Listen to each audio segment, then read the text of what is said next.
नमस्कार मित्रों, साथियों, गुड मॉर्निंग, जय हिंद। मैं आपका अपना सचिन कुमार वर्मा स्वागत करता हूं आपके अपने चैनल सिलेक्शन पॉइंट पर।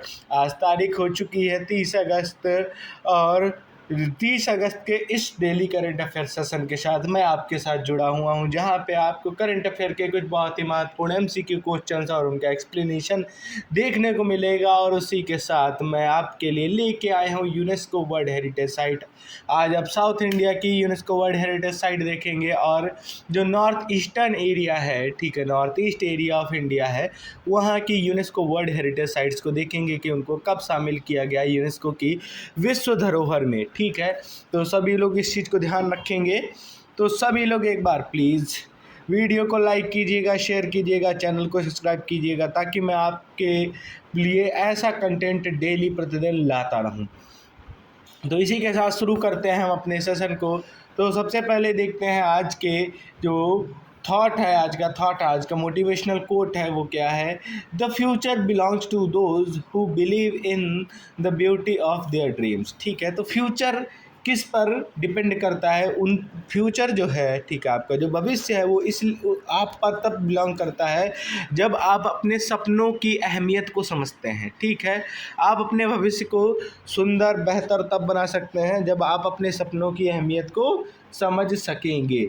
ठीक है, तो इसी के साथ शुरू करते हैं हम अपने आज के सेशन को। तो सबसे पहला प्रश्न जो हमारे सामने है, प्रश्न है हमारा, हाल ही में स्वास्थ्य सेवा पहल भारत ब्रेन कहाँ शुरू की गई है। तो प्रश्न है हमारा, पहला प्रश्न, हाल ही में स्वास्थ्य सेवा पहल जो भारत ब्रेन है वह किस राज्य में किस जगह पे शुरू की गई है। ऑप्शंस है हमारे, option A Mumbai, option B Delhi, option C Amaravati और ऑप्शन डी पटना। तो प्रश्न है, जो भारत ब्रेन करके स्वास्थ्य सेवा पहल है वो कहाँ शुरू की गई है, मुंबई, दिल्ली, अमरावती या पटना में। तो इस प्रश्न का सही उत्तर क्या होगा। इस प्रश्न का सही उत्तर है ऑप्शन सी अमरावती। अमरावती में स्वास्थ्य सेवा पहल भारत ब्रेन को शुरू किया गया है। देखते हैं, भारत सरकार ने न्यूरोलॉजी क्षेत्र में अनुसंधान और सेवा को बढ़ावा देने के उद्देश्य से भारत ब्रेन परियोजना का शुभारंभ अमरावती में किया, जिससे पूरे देश के लिए यह एक मॉडल बनेगा। ठीक है, तो क्या हुआ, जो न्यूरोलॉजिकल क्षेत्र जो होता है, ठीक है, न्यूरोलॉजी क्षेत्र में अनुसंधान और सेवा को बढ़ावा देने के लिए भारत ब्रेन जो परियोजना है इसका शुभारंभ अमरावती में किया गया। यह एक मॉडल के रूप में पूरे देश के लिए कार्य करेगा। आगे देखते हैं हम अपने अगले प्रश्न को। अगला प्रश्न, प्रश्न नंबर 2 हमारे सामने है, किस राज्य ने शहरी भूमि सर्वेक्षण के लिए नक्शा परियोजना शुरू की।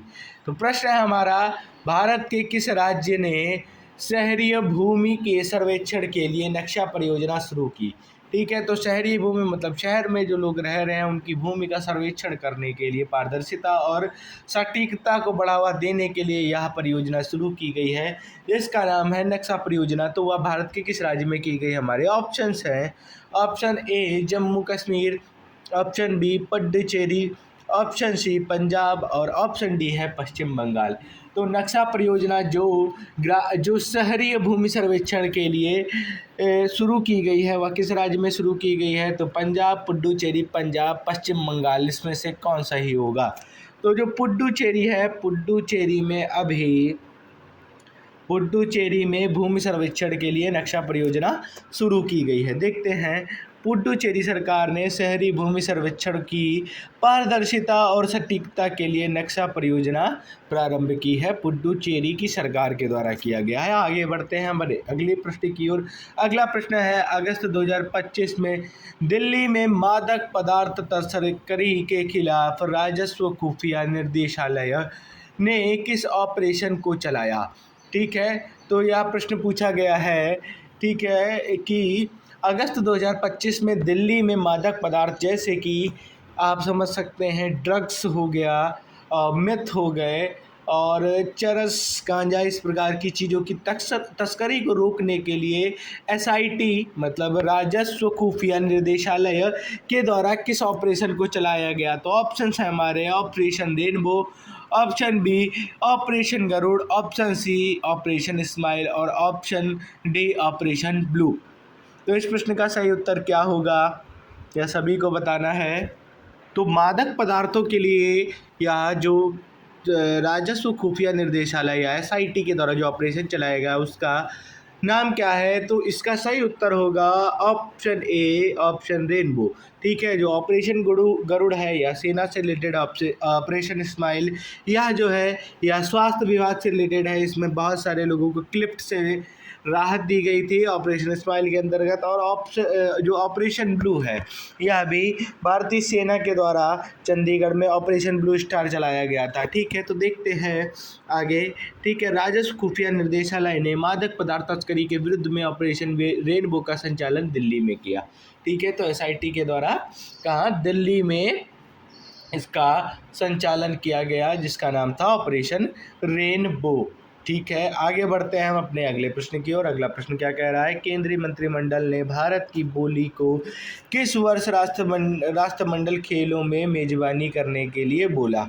ठीक है, तो केंद्रीय मंत्रिमंडल ने भारत की बोली, मतलब यहाँ पे भाषा की बात नहीं हो रही है, जैसे एक बिडिंग होती है, ठीक है, नीलामी होती है मेज़बानी के लिए, तो उसके लिए भारत के केंद्रीय मंत्रिमंडल ने राष्ट्रमंडल खेलों की मेज़बानी के लिए भारत को बोली लगाने के लिए मंजूरी दी है। तो किस राष्ट्रमंडल खेल के लिए, तो हमारे ऑप्शन है, option A 2026, option B 2030, option C 2028 और ऑप्शन डी 2032। तो अगला जो राष्ट्रमंडल खेल है वह होना है 2026 में। ठीक है, तो जो 2026 में राष्ट्रमंडल खेल होगा वह कहाँ होगा, वह होगा ग्लासगो स्कॉटलैंड में होने वाला है। पहले इसकी मेजबानी विक्टोरिया ऑस्ट्रेलिया में होने वाली थी, परंतु ऑस्ट्रेलिया ने इसमें किसी सिक्योरिटी कंसर्न की वजह से इससे विड्रॉ कर दिया। तो अब ग्लासगो स्कॉटलैंड में यह राष्ट्रमंडल खेल जो 2026 में होने हैं वह होने वाला है। तो भारत किस वर्ष मेजबानी करेगा, 26, 30, 28 या 32 में, तो भारत मेजबानी करेगा 2030 में। इसके लिए भारत बोली लगाने वाला है। देखते हैं, भारत सरकार ने 2030 में होने वाले राष्ट्रमंडल खेलों की मेजबानी के लिए नीति और आयोजन के लिए स्वीकृति दी है। ठीक है, तो इसके लिए नीति बनानी है, आयोजन की स्वीकृति भारत सरकार ने दे दी है राष्ट्रमंडल खेलों की मेजबानी के लिए। आगे बढ़ते हैं, अगला प्रश्न इंपॉर्टेंट हो जाता है। UDAIS+ की रिपोर्ट के अनुसार भारत में 2024 में पहली बार स्कूल शिक्षकों की संख्या कितनी हुई।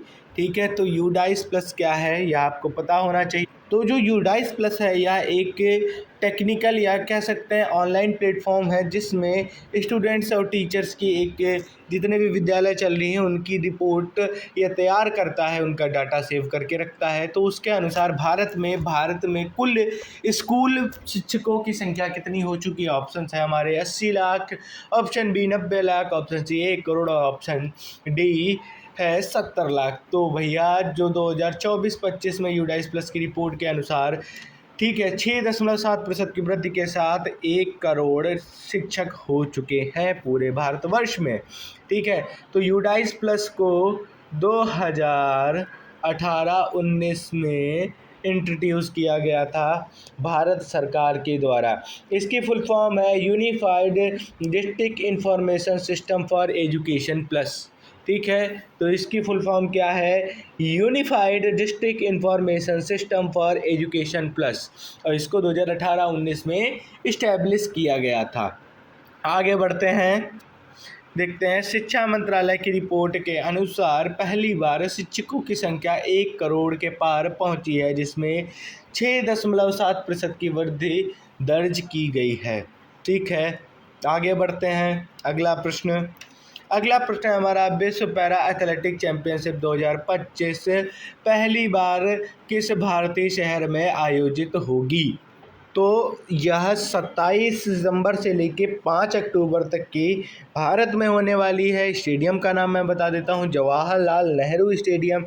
यहाँ से आपको बताना है कि यह जवाहरलाल नेहरू स्टेडियम क्या मुंबई, दिल्ली, हैदराबाद या जयपुर में पड़ता है। तो विश्व पैरा एथलेटिक चैंपियनशिप की बात हो रही है, तो यह 27 से लेकर 5 अक्टूबर तक की होने वाला है, 27 सितंबर से लेकर 5 अक्टूबर तक होने वाला है। ठीक है, और यह विश्व का सबसे बड़ा जो पैरा इवेंट होता है वह होता है जिसमें विकलांग लोग, दिव्यांगजन लोग पार्टिसिपेट करते हैं। तो ये कहाँ होने वाला? जवाहरलाल नेहरू स्टेडियम, जो पड़ता है हमारी राजधानी दिल्ली में। जो पहली पैरा एथलेटिक चैंपियनशिप हुई थी वह हुई थी 1952 में। 1952 में पहली जो पैरा एथलेटिक चैंपियनशिप हुई थी, जिसको हम स्टोक मेंडलीव गेम्स कहते थे। ठीक है, इसको क्या कहते थे? स्टोक मेंडलीव गेम्स कहते थे। और 1960 में पहली बार इसका नाम 1960 में पहली बार पैरालंपिक्स का भी आयोजन किया गया। ठीक है, आगे देखते हैं। 27 सितंबर से लेकर 5 अक्टूबर तक नई दिल्ली के जवाहरलाल नेहरू स्टेडियम में यह प्रतियोगिता होगी, जिसमें पहली बार भारत मेजबानी करेगा। मतलब भारत इसका आयोजन लगभग 73 वर्षों के बाद पहली बार कर रहा है। ठीक है, 73 वर्षों में पहली बार कर रहा है। आगे देखते हैं अगले प्रश्न को। तो यूडाइस प्लस रिपोर्ट के अनुसार भारत में महिला शिक्षकों की कुल प्रतिशत संख्या कितनी है? तो यूडाइस प्लस की रिपोर्ट फिर से हमारे सामने आई है। तो इसमें भारत में महिला शिक्षकों का नंबर पूछा गया है, कितना है, कुल प्रतिशत कितना है। ऑप्शन है हमारे 40%, option B 54.3%, option C 48.3%, option D 65%। तो भैया भारत में कुल महिला शिक्षकों की संख्या प्रतिशत कितना है, यह हमसे पूछा है यूडाइस की रिपोर्ट के अनुसार। तो भैया 54.3% महिला शिक्षक हैं पूरे भारतवर्ष में। 54.3% महिलाएं हैं। 2024-25 के आंकड़ों के अनुसार महिला शिक्षकों की कुल जनसंख्या में हिस्सेदारी कितनी है? 54.3% है। ठीक है, आगे बढ़ते हैं हम अपने अगले प्रश्न की ओर। किस राज्य सरकार ने सरकारी कर्मचारियों के भविष्य को देखते हुए डिजिटल प्लेटफॉर्म लॉन्च किया है? ई भविष्य डिजिटल प्लेटफॉर्म किस राज्य सरकार के द्वारा सरकारी कर्मचारियों के लिए लॉन्च किया गया? ऑप्शन है हमारे, option A Jharkhand, option B Uttarakhand, option C Assam और ऑप्शन डी अरुणाचल प्रदेश। तो सरकारी कर्मचारियों के लिए यह योजना शुरू की गई है जिसका नाम है ई भविष्य डिजिटल प्लेटफॉर्म। तो किस राज्य के द्वारा शुरू की गई है? तो सबसे पूर्वी राज्य अरुणाचल प्रदेश में इसको शुरू किया गया है। ठीक है, पेंशन प्रक्रिया को सरल करने और पारदर्शिता को बढ़ाने के उद्देश्य से अरुणाचल प्रदेश सरकार ने हाल ही में ई भविष्य डिजिटल पोर्टल शुरू किया। ठीक है, आगे देखते हैं अगला प्रश्न। अगला प्रश्न है, किस भारतीय राज्य ने मिशन सशक्त बालिकाओं के लिए लॉन्च किया है? तो भैया मिशन सशक्त किसके लिए, बालिकाओं के लिए लॉन्च करने वाला राज्य कौन सा है? हमारे ऑप्शंस हैं, option A Rajasthan, option B Uttar Pradesh, option C Madhya Pradesh और ऑप्शन डी हरियाणा। तो मिशन सशक्त जो महिलाओं के लिए है, जो उनकी शिक्षा और स्वास्थ्य को बढ़ावा देने के लिए शुरू किया गया, वह राजस्थान सरकार के द्वारा शुरू किया गया है। वह राजस्थान सरकार के द्वारा शुरू किया गया है। आप ये देखेंगे, अगर सबसे कम sex ratio male and female का है वह हरियाणा में है। ठीक है, इस चीज़ का ध्यान रखेंगे इसी प्रश्न में। राजस्थान को लोग कहते हैं कि बाल विवाह के लिए फेमस है, लेकिन सर्वाधिक बाल विवाह हम देखेंगे ये होते हैं ओडिशा और बंगाल के एरियाज़ में। ठीक है, तो मिशन सशक्त जो है वो बालिकाओं के लिए राजस्थान के द्वारा लॉन्च किया गया। राजस्थान सरकार ने बालिका शिक्षा और स्वास्थ्य को बढ़ावा देने के लिए मिशन सशक्त परियोजना शुरू की। ठीक है, आगे देखते हैं हम अपने अगले प्रश्न को। अगला प्रश्न है हमारा, किस राज्य ने ग्रीन स्कूल्स पहल हाल ही में शुरू किया है? ठीक है, तो ग्रीन स्कूल पहल किस राज्य के द्वारा शुरू की गई है, यह प्रश्न है। देखिए इसमें क्या होगा, जो हमारा इन्वायरमेंट है उससे रिलेटेड स्टडी करी जाएगी, और जो ग्रीनरी, जो बायोडाइवर्सिटी की सुरक्षा करने के लिए जो शिक्षा होती है उसको ध्यान रखते हुए ग्रीन स्कूल परियोजना को शुरू किया गया है। तो किस राज्य के द्वारा किया गया? ऑप्शन है हमारे Gujarat, option B Maharashtra, option C Tamil Nadu और ऑप्शन डी केरल। तो भैया जो केरल राज्य है उसने क्या किया है, ग्रीन स्कूल्स पहल को शुरू किया है। केरल सरकार ने पर्यावरण जागरूकता और हरित शिक्षा को बढ़ावा देने के लिए ग्रीन स्कूल अभियान की शुरुआत की। ठीक है, तो यह पर्यावरण के लिए है, इस चीज़ का ध्यान रखिएगा। तो MCQ क्वेश्चन समाप्त होते हैं। अब हम देखने जा रहे हैं अपने विश्व धरोहरों को। ठीक है, तो आज जो है सबसे पहले हम देखेंगे जो हमारा साउथ इंडिया है वहाँ पे जो यूनेस्को वर्ल्ड हेरिटेज साइट्स हैं उनके बारे में देखेंगे। अच्छा, आप सभी को कल बताया गया था कि जो यूनेस्को वर्ल्ड हेरिटेज साइट है इसकी स्थापना कब हुई थी। तो इसकी स्थापना हुई थी 16 नवंबर 1972 में। सबसे पहले जो यूनेस्को विश्व हेरिटेज साइट है, ठीक है, इस चीज़ को आप नोट डाउन कर कि 16 नवंबर 1972 को यूनेस्को वर्ल्ड हेरिटेज साइट को यूनेस्को महासभा के द्वारा एक्सेप्ट किया गया, ठीक है। तो यूनेस्को की फुल फॉर्म भी बता दीजिए। यूनेस्को की full form United Nation Education Science and Cultural Organization, ये है यूनेस्को की फुल फॉर्म। और यूनेस्को की स्थापना कब हुई थी? तो यूनेस्को की स्थापना हुई थी या नवंबर 1945 में इसकी स्थापना हुई थी। तो इसी के साथ अब देखते हैं हम अपने आज के जो यूनेस्को वर्ल्ड हेरिटेज साइट है ये कहाँ से मैं लेके आया हूँ। ये साउथ इंडिया में पड़ने वाली जो यूनेस्को की वर्ल्ड हेरिटेज साइट है उनके स्थान और उनको किस वर्ष में शामिल किया गया है, ठीक है, देखते हैं। तो सबसे पहले आता है महाबलीपुरम स्मारक समूह। तो यह पड़ता है हमारे तमिलनाडु राज्य में और इसको वर्ष 1984 में यूनेस्को वर्ल्ड हेरिटेज साइट का दर्जा प्राप्त हुआ। तो महाबलीपुरम का जो स्मारक समूह है जो तमिलनाडु राज्य में स्थित है इसको 1984 में यूनेस्को वर्ल्ड हेरिटेज साइट में शामिल किया गया। इसके बाद हम्पी विजयनगर के अवशेष जो कहाँ पड़ते हैं, कर्नाटक में पड़ते हैं, इसको 1986 में यूनेस्को वर्ल्ड हेरिटेज साइट घोषित किया गया। तो हम्पी जो विजयनगर साम्राज्य के अवशेष हैं उसको कर्नाटक स्थित हम्पी के जो विजयनगर साम्राज्य के अवशेष हैं उनको 1986 में यूनेस्को वर्ल्ड हेरिटेज साइट के रूप में घोषित किया गया। इसके बाद नीलगिरी पर्वत रेलवे, ठीक है, जो नीलगिरी रेलवे पर्वत है, ठीक है, उस पे जो रेल चलती है उसको यूनेस्को वर्ल्ड हेरिटेज साइट में 2005 में शामिल किया गया। यह स्थित है तमिलनाडु, केरल और कर्नाटका के बीच में, ठीक है। तो नीलगिरी पर्वतीय रेलवे जो है वो तमिलनाडु, केरल, कर्नाटका राज्य में पड़ती है और इसको 2005 में यूनेस्को विश्व धरोहर के रूप में घोषित किया गया, ठीक है। विशाखापट्टनम पुरातात्विक स्थली, ये जो विशाखापट्टनम है उसकी जो पुरातात्विक स्थली है, ठीक है, वह स्थान जहाँ पे पुरातात्विक स्थली है, ठीक है, विशाखापट्टनम में जो आंध्र प्रदेश में पड़ती है, इसको 2014 में यूनेस्को वर्ल्ड हेरिटेज साइट के रूप में घोषित किया गया। इसके बाद देखते हैं साइलेंट वैली नेशनल पार्क। तो जो साइलेंट वैली नेशनल पार्क है जो पड़ता है केरल राज्य में, इसको 1985 में ही यूनेस्को वर्ल्ड हेरिटेज साइट के रूप में घोषित कर दिया गया था।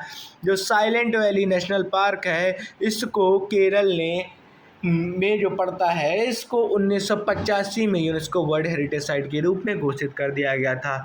मराठा सैन्य परिदृश्य, ठीक है, जो जिंजी किला है, जो मराठा सैन्य परिदृश्य जो है या जिंजी किला जिसे कहा जाता है, जो तमिलनाडु के विल्लुपुरम में पाया जाता है, जो तमिलनाडु के विल्लुपुरम में है, इसको 2025 मतलब इसी वर्ष यूनेस्को वर्ल्ड हेरिटेज साइट का दर्जा प्राप्त हुआ है। तो ये क्या था? मराठा सैन्य परिदृश्य था जो जिंजी का किला है जो तमिलनाडु राज्य में पड़ता है, इसको 2025 में यूनेस्को वर्ल्ड हेरिटेज साइट के रूप में घोषित किया गया। तो हम शुरुआत से देखते हैं। महाबलीपुरम स्मारक तमिलनाडु में है और इसको 1984 में यूनेस्को वर्ल्ड हेरिटेज साइट के रूप में घोषित किया। हम्पी जो विजयनगर साम्राज्य के अवशेष हैं जो कर्नाटक में स्थित है और इसको 1986 में यूनेस्को वर्ल्ड हेरिटेज साइट के रूप में घोषित किया गया। उसके बाद नीलगिरी पर्वतीय रेलवे श्रृंखला जो है जो तमिलनाडु, कर्नाटक और केरल राज्य में पड़ती है, इसको 2005 में यूनेस्को वर्ल्ड हेरिटेज साइट के रूप में घोषित किया गया। विशाखापट्टनम का पुरातात्विक स्थल जो आंध्र प्रदेश में पड़ता है, इसको 2014 में यूनेस्को वर्ल्ड हेरिटेज साइट के रूप में घोषित किया गया। साइलेंट वैली नेशनल पार्क जो केरल में पड़ता है, इसको 1985 में यूनेस्को वर्ल्ड हेरिटेज साइट घोषित किया गया। उसके बाद मराठा सैन्य परिदृश्य, जिसको जिंजी का किला भी कहा जाता है, जो कि विल्लुपुरम या जो तमिलनाडु राज्य में पड़ता है, उसको 2025 मतलब इसी वर्ष यूनेस्को वर्ल्ड हेरिटेज साइट में घोषित किया गया है।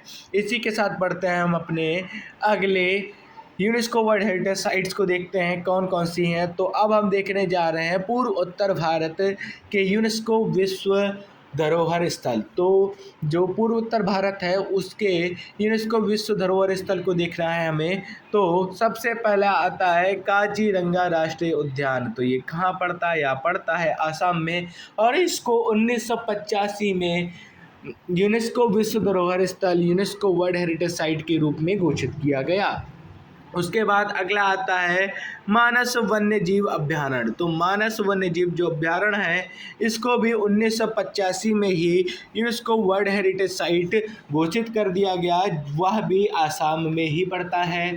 ठीक है, इसके बाद आगे देखते हैं चराई देव मोईदम। ठीक है, तो अहोम राजवंश जो आसाम में राज्य करता था, ठीक है, तो चराई देव मोईदम जो है अहोम राजवंश जो आसाम में जो शासन करते थे, उनके जो दफन किए जाते हैं उनके टीले की व्यवस्था है। ठीक है, यहाँ पे जो बरियल की जो प्रोसेस थी, वहाँ पे उनको बरी करने के बाद, उनको दफन करने के बाद टीले के रूप में बनाया जाता था।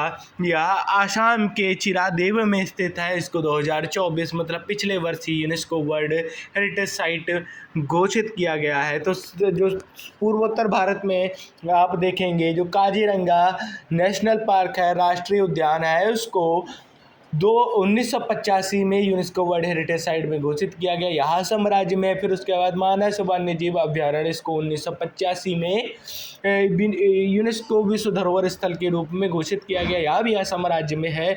और चराई देव मोईदम जो अहोम राजवंश के टीले थे, दफनाने की व्यवस्था थी, यह चरीदेव स्थान जो आसाम में पड़ता है वहाँ पर है, और इसको 2024 में यूनेस्को विश्व धरोहर स्थल के रूप में घोषित किया गया। तो भैया आज के सेशन में इतना ही। मैं आपसे कल फिर मिलूंगा एक नए सेशन के साथ, एक नए कॉन्सेप्ट के साथ, एक नई सोच, एक नए धमाकेदार सेशन के साथ। तो सभी लोग एक बार वीडियो को लाइक करेंगे, शेयर करेंगे और सब्सक्राइब कीजिए सिलेक्शन पॉइंट को, ताकि मैं आपके लिए ऐसा कंटेंट डेली प्रतिदिन लाता रहूं। धन्यवाद मित्रों। जय हिंद, वंदे मातरम।